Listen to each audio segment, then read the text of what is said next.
Alors, bonjour à tous, aujourd'hui je vais vous présenter une vingtaine de méthodes et des outils qui vont vous permettre d'accélérer une vente en B2B. Alors c'est un article que j'ai rédigé pour le blog de Sparklane, la solution de Sales Intelligence, et en fait dans cet article-là, j'ai insisté sur un fait qu'on voit régulièrement, c'est qu'en fait en B2B souvent le problème n'est pas forcément d'avoir plus de leads, mais souvent c'est plutôt d'avoir d'ailleurs des leads plus qualifiés. Mais le second problème qui arrive juste derrière, c'est d'arriver à faire tomber les affaires. En fait, dans le B2B, on a souvent pas mal d'affaires en cours. Le problème, c'est en fait d'accélérer le rythme des ventes parce que on a un devis qui est en cours, il y a un client qui va se décider, on sait que l'affaire va tomber, mais bon, elle tombe toujours pas. Donc en fait, je vais vous présenter un article en deux parties. La première partie qui va présenter 17 techniques de vente ou astuces, on va dire, qui permettent en fait de décoincer une vente. Et ensuite, dans la deuxième partie, je vais vous présenter tout simplement des outils qui vont vous permettre d'être beaucoup plus efficace. Donc on va jouer sur trois principaux leviers. Tout d'abord l'efficacité commerciale, ensuite les astuces de vente et troisièmement tout simplement les outils qui vont permettre d'aller plus loin dans la vente et surtout plus vite. Alors donc le portefeuille bien rempli, ça c'est quelque chose qui est intéressant, mais ce qui est compliqué à obtenir souvent c'est le bon de commande signé par le client.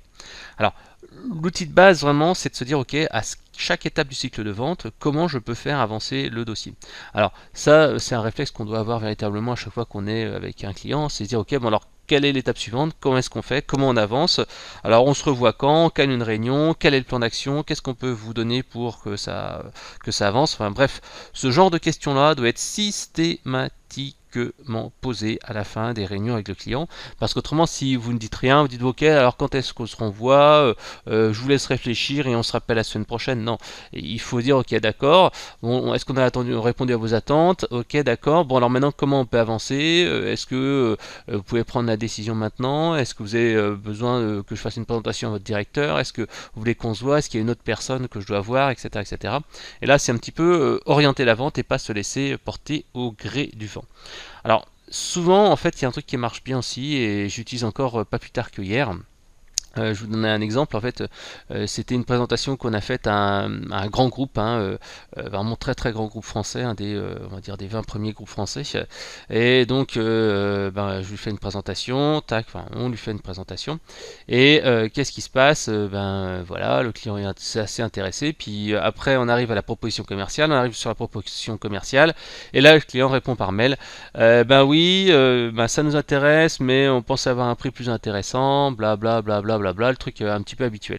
Donc qu'est-ce qu'il faut faire à ce moment-là? Tout simplement c'est proposer ce qu'on appelle une BATNA, c'est Better Alternative to No Agreement, c'est-à-dire qu'on va sortir une carte, un joker de son jeu, et tout simplement dans la négociation on va sortir un truc qu'on n'a pas encore mis en place. Par exemple là dans ce cas-là, au lieu de parler de tiens, faut acheter la solution, ok pas de souci, ce que je vous propose c'est qu'on fasse un système de POC, un Proof of Concept, un test en fait, et on va comme ça, pour un prix qui fait 10% du montant global, on va calculer en fait un run, en fait on va faire un essai, un test sur un petit nombre de données et ça va vous permettre de tester non pas comme une solution que vous allez adopter tout de suite, mais tout simplement comme un premier test, en fait un premier pas qui est sans risque, qui peut fonctionner de manière totalement indépendante et après si vous voulez on pourra continuer.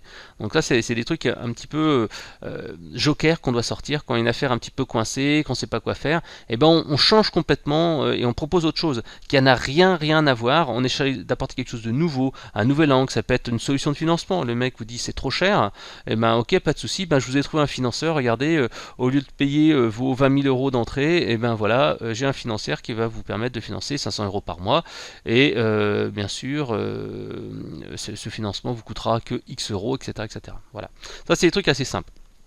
Alors, maintenant je reviens aux 17 techniques et astuces que vous pouvez utiliser pour décoincer une vente. Alors le premier en fait, c'est tout simplement présenter une nouveauté. Alors c'est le plus classique, c'est ce qu'on voit régulièrement, c'est de présenter une nouveauté qui existe ou alors qui n'a pas encore été présenté, montré et qui existe ou pas. Par exemple, en fait, moi ça m'est déjà arrivé, ok, on a un produit, d'accord, ok, voilà ce que vous avez, et puis regardez, attendez, on est en train de préparer un nouveau truc, voici une capture écran, voilà ce que vous pourrez avoir dans 1 mois, 2 mois, 3 mois, 4 mois, 6 mois. Et en fait, le but, c'est de montrer un petit peu de la perspective, faire rêver le prospect sur une nouvelle version, une nouvelle fonctionnalité.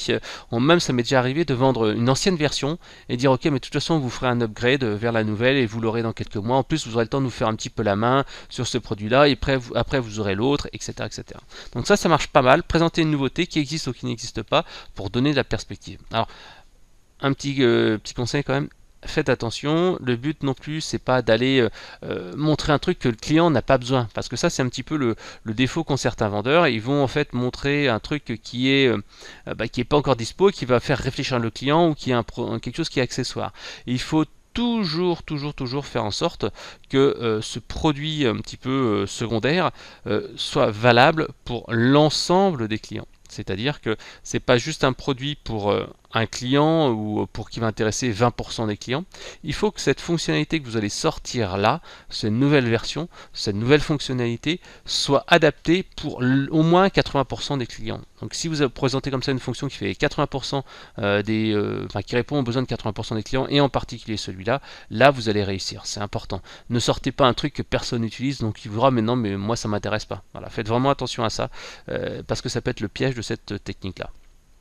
L'outil numéro 2, la technique numéro 2, c'est faire une promotion produit et pas sur le prix. Parce que là, bien sûr, j'en parle pas. Hein, bien sûr, on peut toujours baisser son prix, faire une promo. Là, le but, en fait, c'est pas de faire une promo sur le prix, mais de proposer un bundle en proposant en fait un truc en plus que le produit initial. Alors, de préférence, il vaut mieux en fait proposer du service. Pourquoi en fait parce que tout simplement avec du service, vous pouvez maîtriser vos coûts déjà. Hein, d'une part, ça peut être du consulting, de la formation. Ça a une valeur qui est perçue, qui est beaucoup plus importante. Les journées de formation, ça vaut parfois 1000, 2000, 3000 euros. Puis c'est de l'accompagnement, c'est de l'aide. Dans le pire des cas, ce que vous faites, vous pouvez proposer du produit. Par exemple, ce qui marche bien, et c'est ce que j'ai déjà fait, c'est passer les clients en version premium. Attendez, oui, il n'y a pas de souci. Pour ce prix-là, non seulement vous avez le produit que vous voulez, mais en plus, je vous offre gratuitement pendant 1 an ou pendant 2 ans l'ensemble de la gamme. C'est-à-dire que vous n'avez pas juste le produit, vous avez le pack complet, vous avez le bundle, vous avez les options, vous avez la version super premium, vous avez un accessoire, vous avez un support technique avancé, etc., etc. Et ça, c'est pas mal parce que ça évite en fait de proposer un rabais, de dévaloriser votre produit, et ça permet de sauvegarder votre prix. Alors bien sûr, il ne faut pas non plus donner des trucs qui ont trop de valeur, parce que si le client vous dit mais merde, pour un produit qui vaut 1000 euros, moi je vous file 2000 euros de remise, c'est qu'il y a un souci. Il faut bien sûr que ce soit proportionnel. Et bon, l'autre intérêt de pouvoir faire de la remise sur du produit ou du produit ou du service, c'est que quand vous ne faites pas de remise sur le prix, le client va pas se dire attendez, il m'a fait une remise de 50 euros ce coup-ci par mois, à mon avis si je négocie un peu je pourrais avoir un petit truc en plus, etc., etc. Donc voilà, c'est ne pas faire une remise sur le prix, ça permettra vraiment de défendre son prix, parce que généralement quand on baisse une fois le prix, les gens savent très bien qu'ils peuvent après rebaisser encore et encore une fois le prix. Donc la sauvegarde du prix est important. Alors l'autre chose, ça je l'ai utilisé quelques fois, alors c'était pas forcément les trucs les plus courants que j'ai effectués, mais c'est tout simplement la visite surprise. Alors c'était pas moi qui étais un gros spécialiste, c'était un de mes collègues qui était vraiment fan de cette technique là, de la visite surprise, et c'est vrai qu'il la maniait avec vraiment dextérité. C'est tout simplement en fait qu'il allait comme ça rencontrer des clients, je dirais pas au hasard, mais un petit peu comme ça à l'aventure. Il disait bah voilà, tiens, je passe près de chez vous justement ce week-end, si vous voulez je peux vous aider, ou je peux vous présenter notre solution, ou je peux faire ceci, je peux faire cela. Et ça c'est vrai que c'est une technique qui marche pas mal, parce que le client en fait il n'aura pas de raison de vous refuser la visite. Le principe en fait c'est d'appeler le client on va dire le matin pour l'après-midi ou un truc comme ça, mais sans lui laisser un gros point de réflexion, parce qu'autrement il va vous dire bah non mais je suis pas disponible.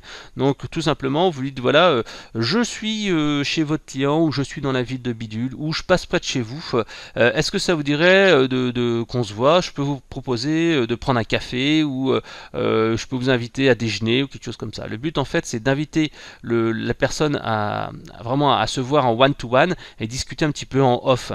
Ça permet parfois de mettre un peu de relationnel avec le client, ça permet aussi de savoir comment ça se passe, d'avoir un petit peu le off, bref, c'est ce truc qui est pas mal. Alors après, Je connaissais un commercial qui était un peu terrible là-dessus. C'est-à-dire qu'une fois qu'il avait eu cette visite, on va dire un petit peu à l'improviste, où il proposait, ou alors lui ce qu'il faisait, qui était vraiment intelligent, c'est-à-dire qu'il proposait en fait un rendez-vous, et il proposait généralement vers 11 heures, et donc il allait chez le client, il proposait de faire donc la réunion classique cette fois, hein. Après il disait bon bah voilà, je vous invite après à déjeuner, puis au retour, de manière très très maligne, il disait bah attendez, bon, on peut prendre le café chez vous. Et donc hop, il allait prendre le café chez le client, et il en profitait pour aller serrer les paluches d'un peu tout le monde, le DG, machin. Ah, est-ce que tu pourrais me présenter le machin, le bidule, le truc chouette. Et lui, ça lui permettait comme ça de rentrer en contact avec les big boss et de se faire connaître. Et après, donc il avait vraiment de ses entrées, il était connu, etc., etc. Donc ça peut être pas mal. La première, comme je vous disais, c'était la visite surprise. Donc on dit, bah, tiens, je suis dans le coin, ça voudrait que je passe. La deuxième chose, en fait, c'est d'aller à un rendez-vous client. Après, d'aller au culot et dire tiens, bah, en fait, est-ce que vous pourriez me présenter votre DG, votre responsable des achats, votre ceci, votre cela. Ça, c'est un petit peu différent, c'est le pied dans la porte. La quatrième technique, c'est l'intervention du directeur commercial. Alors celle-là, elle est assez classique, hein. On le voit partout, par exemple dans la grande distribution, quand on va acheter des cuisines ou des choses comme ça. À chaque fois, systématiquement, en fait, vous avez la technique de attendez, moi je peux pas vous faire une remise, mais par contre, attendez, je vais appeler mon directeur commercial, je vais appeler le gérant du magasin, je vais appeler ceci, cela. Et en fait, le mec il se pointe et tout simplement, voilà, je vous parlais du client bidule, vous voyez, c'est un client qui est intéressant, ils sont vachement sympas, j'aimerais leur faire une remise, est-ce qu'on peut le faire? Et en fait, le fait d'emmener comme ça le DG ou le directeur commercial, on peut faire aussi avec le DG, c'est vraiment intéressant parce que ça permet parfois d'aller de montrer qu'on veut avoir l'affaire et de pouvoir discuter avec le décideur. Alors, bien entendu, pour que ça marche, il faut que la personne en face de votre directeur commercial, de votre DG, soit également un décideur d'une part, hein, et que ça soit pas la même personne, parce qu'autrement, qu'est-ce qui va se passer? Votre directeur commercial va discuter avec ce demi-décideur, hein, c'est pas le décideur final, le plus gros DG, donc lui il va dire ok voilà, je vous fais une remise, et puis après manque de bol, ça va passer au niveau des achats du DG ou d'une autre personne, et qui va encore redemander une remise, donc là vous serez un peu coincé. Donc quand vous avez comme ça l'intervention du directeur commercial, généralement il faut demander aussi d'avoir un patron du même niveau qui va intervenir, parce que comme ça en fait ça permet d'avoir un équilibre en fait, et d'être sûr d'avoir une vente, et on discute en fait entre DG, entre décideurs, et clac, voilà, cette fois on peut faire quelque chose. L'autre point, alors par contre c'est un peu plus dangereux, c'est contacter le N+1 ou le N+2 via votre réseau. Là c'est assez sympa, c'est des techniques qui peuvent marcher mais qui peuvent vous mettre en fait en porte-à-faux. Donc il faut vraiment faire attention avec ces techniques, mais ça marche. La première en fait c'est par exemple vous êtes en mode de période scolaire, vacances scolaires ou des choses comme ça, vous pouvez prétexter que la personne soit en congé. Ça vous le voyez quand vous avez un message d'absence. Donc ce que vous faites, vous envoyez un message, vous vérifiez que la personne est absente ou pas, et à ce moment là vous pouvez appeler le N+1 ou parfois même le N+2 et lui dire voilà, votre collègue est en vacances, on devait avancer sur le dossier bidule, est-ce que vous êtes au courant des informations, parce qu'il y avait la promo qui s'arrêtait, etc., etc. Donc là c'est un truc qui peut marcher parce qu'on peut débloquer une situation et parfois négocier directement avec le N+1. Alors attention, il ne faut pas que justement votre contact se sente court-circuité, hein. Il faut le justifier d'une manière logique et dire voilà c'est ça, et puis après une fois que vous avez négocié avec le DG, de dire ok, j'ai eu votre DG au téléphone, il m'a dit ceci, il m'a dit cela, et faire un mini compte rendu. Voilà. L'autre alternative aussi qui marche pas mal, et ça je l'ai déjà faite, c'est d'aller demander à ses contacts sur LinkedIn si elle connaît un dirigeant, le DG ou un directeur de l'entreprise pour savoir s'il peut lui glisser deux mots. Ça peut être intéressant. Par exemple, si vous savez en fait qu'il y a un de vos contacts qui connaît le dirigeant d'une entreprise, peut dire ouais, tiens, est-ce que je peux l'appeler de ta part, ou est-ce que tu peux lui laisser un petit message. Des fois ça m'est déjà arrivé de dire voilà tiens, je crois que tu connais Bidule, on est en affaires, est-ce que tu peux lui donner un bonjour de ma part? Mais rien qu'un bonjour, rien que le fait de dire voilà, on est connu, on est machin, blablabla, bla, bla, et ensuite lors du prochain rendez-vous vous pourrez en parler, ça vous fait un point commun et ça vous permet en fait de ne pas être un simple inconnu. Voilà. Un autre point en fait, c'est proposer une invitation à un événement physique. Ça en fait, ça marche pas mal dans le B2B. C'est en fait, par exemple, vous êtes dans une affaire qui est un peu coincée, voilà, ça bouge plus trop. Et ben en fait, ce que vous faites, vous dites voilà, on organise un petit déjeuner, on organise une journée client, on organise un forum, on est présent sur un salon, etc., etc. Donc en fait, vous allez lui dire, venez nous voir, on va présenter quelque chose d'intéressant, on va présenter par exemple la roadmap, il y a des clients qui vont témoigner, on va avoir un expert, on va avoir un machin. Le but en fait, c'est que la personne sorte de son cocon, sorte de son truc habituel, que vous ayez moyen de discuter avec elle, qu'elle voit en fait que vos produits sont intéressants, que ce soit pertinent, qu'il y ait des nouveautés, etc., etc., etc. Voilà, donc vous pouvez donc l'inviter comme ça à un petit déjeuner, à une journée client, et vous dites voilà, ça serait l'occasion de rencontrer par exemple des personnes techniques de chez vous, de la R&D, ou d'échanger avec d'autres clients de son secteur d'activité. Moi, ça m'est déjà arrivé par exemple d'inviter des gens à un salon et leur dire si vous voulez, après je vous inviterai à déjeuner avec un autre de nos clients qui est dans le même secteur d'activité de vous ou qui est dans un secteur d'activité un peu similaire et vous allez pouvoir discuter de comment il fait pour faire ceci, cela. Et après, bien sûr, quand les gens ont discuté, ils ont été un petit peu rassurés et bien sûr, si votre client qui accepte d'aller faire le déj après derrière, il est ok, ok, positif vis-à-vis de vos produits, c'est tout bon pour vous. Voilà. Alors ma 7e astuce, c'est un petit peu quelque chose de similaire, c'est d'aller proposer une visite chez un de vos clients comptants ou même envoyer le témoignage d'un client dans le même secteur d'activité. Alors parce que souvent en fait le frein pour l'achat c'est le risque que je prends à commander chez vous parce qu'elle ne serait pas adaptée à l'entreprise, parce qu'on n'est pas sûr que ce soit la bonne, etc., etc. Donc dans ces cas-là, le témoignage client permet d'annuler complètement ce problème-là. Alors donc l'idéal c'est la visite sur site, c'est-à-dire que vous dites voilà je vous emmène, on se retrouve chez le client ou un truc comme ça, et ils vont visiter, ils voient le centre d'appel, ils voient l'usine de production, ils voient le machin, ils discutent avec le gars, on prend le café, on prend le resto, puis on repart en train derrière. Donc ça en fait ça marche très fort parce que là le client il est rassuré, il voit comment ça marche, il pose des questions pratiques, c'est nickel. L'autre point, si c'est compliqué de se déplacer comme ça, vous faites l'entretien téléphonique. Alors, l'entretien téléphonique, c'est vous dire, voilà, tiens, on va appeler le client bidule et il va vous expliquer comment il fait. Alors, bien sûr, il vaut mieux faire une petite visio qu'un simple appel téléphonique. Le but, c'est vraiment de concrétiser ça. Donc ça, c'est vraiment très fort. Et puis le dernier point, c'est envoyer un témoignage écrit. Bon, alors c'est pas forcément le plus efficace, mais un témoignage écrit sur un client qui est content, ça permet des fois de débloquer une situation. Le 8e point, c'est d'envoyer un outil de calcul de ROI, de retour sur investissement. Alors, parce qu'en fait, souvent, l'ennemi numéro 1 d'un closing, d'une affaire qui se concrétise pas, c'est le manque de pertinence. On n'arrive pas à vérifier que l'outil qu'on va mettre en place va vraiment être adapté, qui sera rentabilisé. Il faut décider le DG parce qu'il a d'autres investissements à faire. Donc en fait, l'objectif, c'est d'aller lui dire, ok, je sais que c'est peut-être pas un investissement facile à faire. Ce que je vous propose, en fait, voilà, je vous propose un outil de calcul de ROI. Soit on s'appelle ensemble et je vous explique comment ça marche et on voit ensemble combien vous allez économiser avec notre outil ou combien vous allez gagner. Et soit vous faites tout seul et puis après on s'appelle et on fait un débrief, etc., etc. Ou alors on le présente ensemble avec DG, etc., etc. Donc l'outil de ROI est vraiment assez intéressant à ce niveau-là. Le 9e point, c'est réduire le risque perçu pour fluidifier l'adoption. En fait, c'est souvent dans le cas dans les solutions à forte valeur ajoutée, où en fait, quand on va mettre en place quelque chose, il n'y a pas que le fait d'acheter le produit et quelques services de mise en place. Il y a véritablement une remise en cause des processus de vente, des procédures de production, des processus administratifs, du système d'information. Et donc là, en fait, le but, c'est d'aller réduire l'adoption en proposant, par exemple, une offre d'accompagnement, une offre de service qui vont permettre de fluidifier l'adoption. C'est-à-dire que, voilà, je vous propose un pack de migration avec par exemple une évolution de l'ancienne solution vers la nouvelle. Je vous présente une manière de gérer le projet, ça aussi c'est pas mal. On a une gestion de projet, on a un accompagnement, vous avez un chef de projet dédié, vous avez ceci, vous avez cela. Bref, c'est vraiment quelque chose qui marche pas mal et ça permet de rassurer un client qui hésite un petit peu et qui se dit mais est-ce que c'est vraiment bien, est-ce que je prends pas un risque par rapport à ce que je fais actuellement. Voilà. Alors le 10, l'astuce 10, c'est engager un client via un nouveau canal. Alors parfois en fait ça m'est déjà arrivé ça, d'avoir des clients qui font la sourde oreille.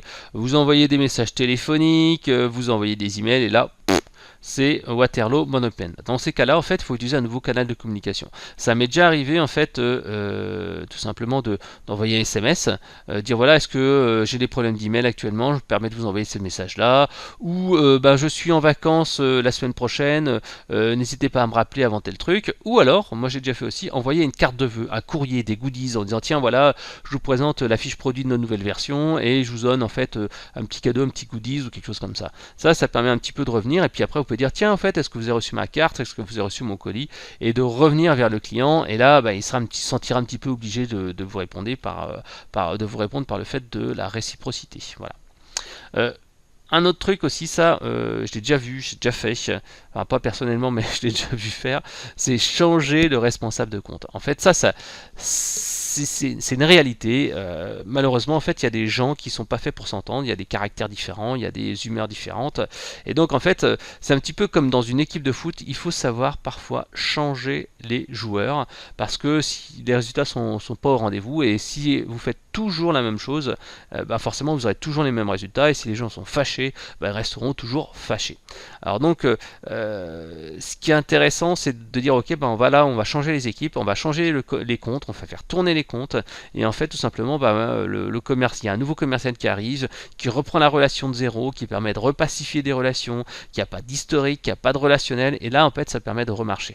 Donc c'est vraiment intéressant parce que d'une part en fait ça permet à un portefeuille de un petit peu se rénover un petit peu, de donner un petit coup de jeune, et ça permet aussi de rappeler en fait des prospects, d'avoir un rendez-vous, etc., etc. Donc ça c'est pas mal cet aspect à changer de responsable de compte. Le 12e conseil, c'est découper le projet en étapes ou réduire le scope. Alors ça arrive souvent. Parfois, en fait, on commence à présenter un projet. Voilà, le client a tel besoin, puis on fait une réunion, 2 réunions, 3 réunions, 4 réunions, 5 réunions, et puis finalement, voilà, le scope du projet qui était simple, on a besoin de ça, on a besoin de ça, on a besoin de ça, puis finalement, il y a un autre service, et puis ceci, bien cela, blablabla. Bla bla. Et finalement, le petit projet devient un gros projet avec des décideurs, des enjeux, des machins, des impacts qui vont être très compliqués. Dans ces cas-là, en fait, l'intérêt, c'est de réduire le scope en proposant un périmètre beaucoup plus réduit, en faisant par exemple un projet pilote sur une partie de l'entreprise, ou en faisant sur une partie d'activité, etc. Ou alors proposer des étapes, c'est-à-dire qu'on va faire une phase 1, on va faire juste ça, et on s'intéresse juste à ça, puis après en fait on va proposer autre chose, ou alors on va proposer une solution cloud qui va pas être intégrée dans le système d'information d'entreprise, en ayant un fonctionnel plus limité. Alors un petit peu lié à ça, il y a la 13e proposition, 13e conseil, c'est tout simplement de proposer une évaluation de la solution via un POC. Un POC, c'est le Proof of Concept, c'est-à-dire la réalisation à titre gratuit ou payante d'une partie du projet, dans un vrai cas en fait, tout simplement. C'est-à-dire qu'on va dire, ok, d'accord, je comprends que le produit complet va être compliqué, je sais que le projet va pas être simple à mettre en œuvre, je vous propose de faire un POC, c'est-à-dire qu'on va juste récupérer une partie des données, on va faire un truc vraiment simple, on va uniquement faire par exemple, je sais pas, un produit type, une petite série, etc., etc.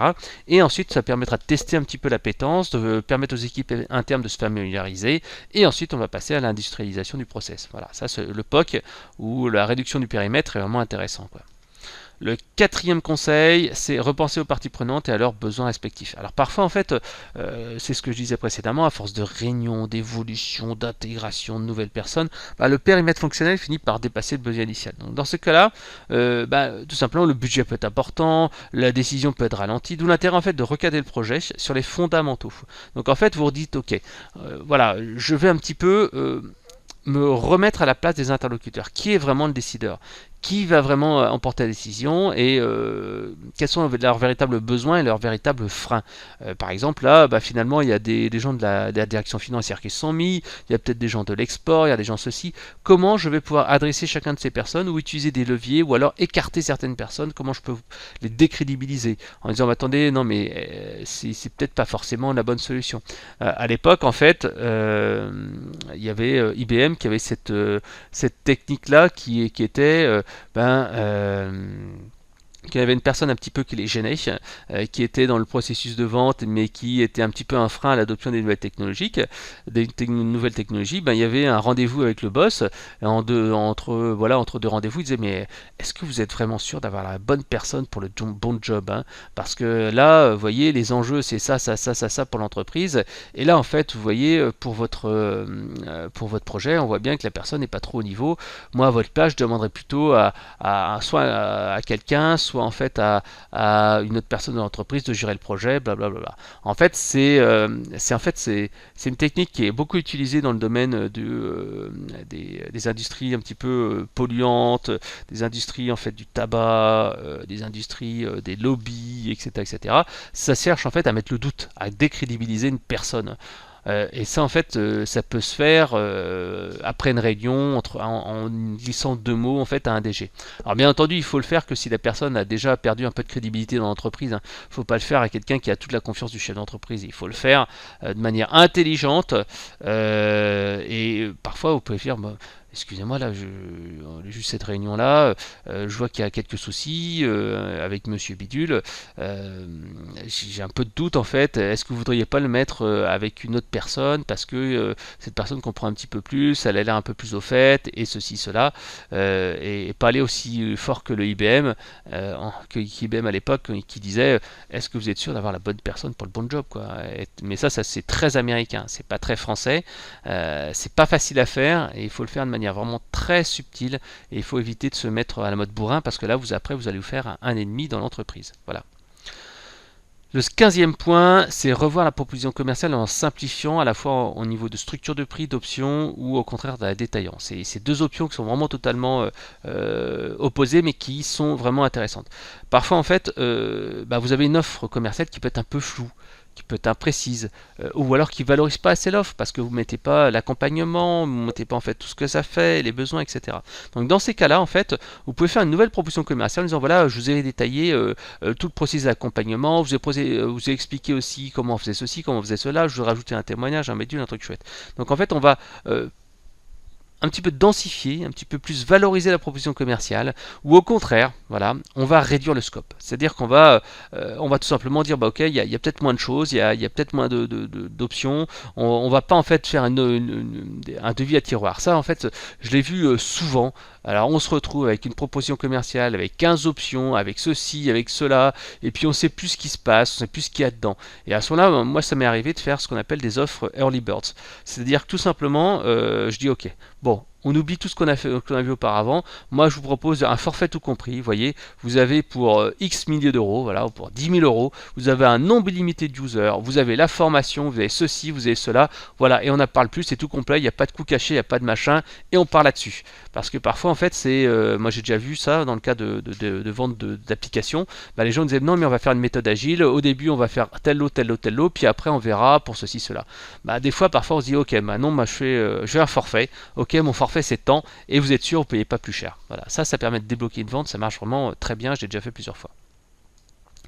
L'autre point aussi, ça je l'ai fait aussi, ça m'est arrivé avec l'équipe commerciale, c'est faire un brainstorm en fait avec le marketing, avec les équipes techniques, etc., les avant-ventes, pour partager des bonnes pratiques et des idées pour débloquer une vente. En fait, souvent, ce qui se passe, c'est que il y a un commercial, il est bloqué pour une affaire, et puis après, il nous dit voilà, j'arrive pas à faire signer bidule. Et puis quand on est dans la réunion commerciale, quand il y a un peu tout le monde, on se dit ouais, mais attends. Regarde, tu pourrais parler de ça, puis moi je pourrais faire ça, puis peut-être qu'on peut faire évoluer le prix, peut-être qu'on peut faire évoluer les services, etc., etc., etc. Et parfois, avec cette réflexion commune et en faisant évoluer un peu les choses, en travaillant de manière un petit peu agile, on arrive à faire débloquer une situation, et j'ai vu ça plusieurs fois. Le dernier point, l'astuce numéro 17, après je vous présenterai 3 autres points dans une autre vidéo, c'est faire intervenir une personne de l'extérieur pour débloquer une situation. Parfois, surtout dans les grands comptes, en fait, on a un blocage parce que le prospect a un doute. En amont de l'acte d'achat, il se dit mais est-ce que le produit est adapté? Est-ce qu'il répond à une spécificité? Il a un peu la trouille parce que c'est quelque chose qui est vraiment un risque important pour lui, pour sa carrière, pour l'entreprise. Donc dans ces cas-là, en fait, il peut dire il peut être intéressant de faire appel à un consultant extérieur qui vient faire un audit, un cahier des charges, ou qui vient sécuriser le client en travaillant sur les besoins, etc., etc.